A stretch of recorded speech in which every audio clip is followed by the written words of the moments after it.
Hello, ladies and gentlemen, signori e signore. Welcome to the pre-concert talk ahead of the 10th concert, Tormenti d'Amore, starring the madrigals of Claudio Monteverdi. And here with us is, of course, Robson Bueno Tavares, who is also the musical director and one of the singers that will perform on Sunday, the 16th of May, at 7 p.m. at the San Nicolai Church in Munich. Then Robson, I'll ask you some questions about the concert. So for those who don't know you, can you talk about yourself and your artistic path? Well, I'm come from Brazil. I studied. Well, I have been singing since I think I was born. I think, and I come from a family of musicians as well, and we have been doing a lot of music together at home. So I studied after in São Paulo. I did my master's, my bachelor degree, and then my master's in Italy, and I moved to Munich 7 years ago. I have been singing constantly here. Cool. So, and then, about your music and your career path, what actually did have some sort of poignant musical influence on you as an artist, and why specifically you chose Claudio Monteverdi? Well, originally I'm a viola player. I played instruments for a great part of my childhood, and I always sang in choirs as well. But I always took more the predominant part of my music making was instrumental.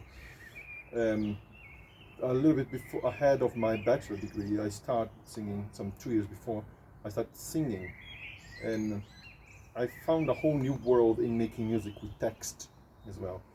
And I was always very attracted to the words in music and everything. And I found this beauty in how the music can enhance, and I like the idea of music becoming the meta language of the text, explaining the music, explaining the text, and being part of it.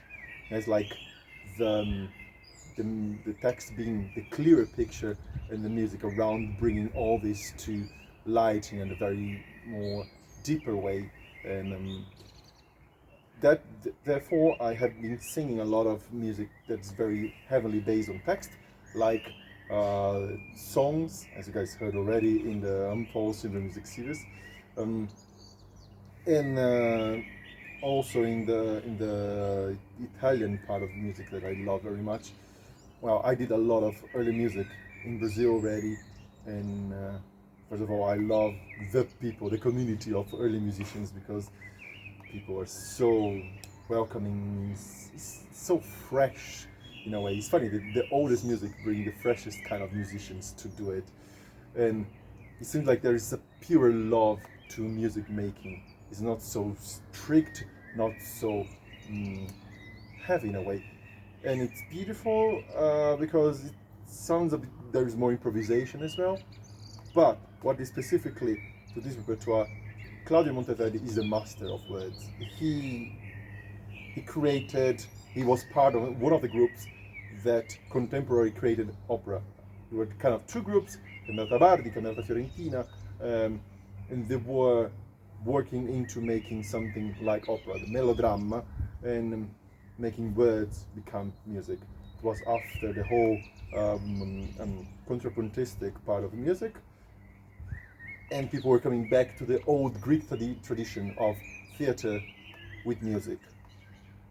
And in this sense, Monteverdi really attached himself to poetry and made a way that the connection between text and music will be very rare to find someone that did this as deeply and as interwoven as Monteverdi. Maybe Schubert and maybe Schumann a little bit, but Verdi as well. I would say, yeah, that's actually an interesting connection, Verdi and Monteverdi. But it's beautiful in the sense to see how these madrigals, every word has a color, every phrase has a meaning, and music explains this in all the possible ways the palette gives us. Wow, thank you for this very clear explanation in specific. And actually, this leads me to the next question. This serves me the next question on the silver plate. So, what do you think actually it's so important, and why do you think it's so important to focus on chamber music and small ensemble music, in particular, in the music scenery? Well, as we saw the interview with the instrumentist for this concert with Anna and Jacopo as well, the concept of chamber music does not completely apply to the music of this time, but it is because it is the music making of this time. Music making of this time, it is chamber music. And I feel that sometimes with very heavy and inflated instrumentation and orchestras, we sometimes lose this purity and the simplicity of small ensembles, which is vital in the end, because in a big ensemble, it's very hard to connect to the other musicians and to the music itself, as it is with a small ensemble, because you can kind of predict and you can look and you can kind of have a telepathy with the other musicians in the group. So I think it's fantastic to feel that, you know, we are a small ensemble, but we are like all breathing together. We are looking at each other, and that makes music so much more alive, I think, than usually with a big orchestras where, you know, of course, when someone comes from this background, then playing a big orchestra is a pleasure. But still, the simplicity, the detailing you can find in a small ensemble is very hard to achieve with a bigger orchestra. And with a big choir or a big opera, or for its sake as well. So chamber music, small ensembles, it's, I would say, the heart and soul of music making, is where we can really find and try to connect to the composer and to each other as musicians, and therefore to the audience, and give a very clear picture of what we believe the message is.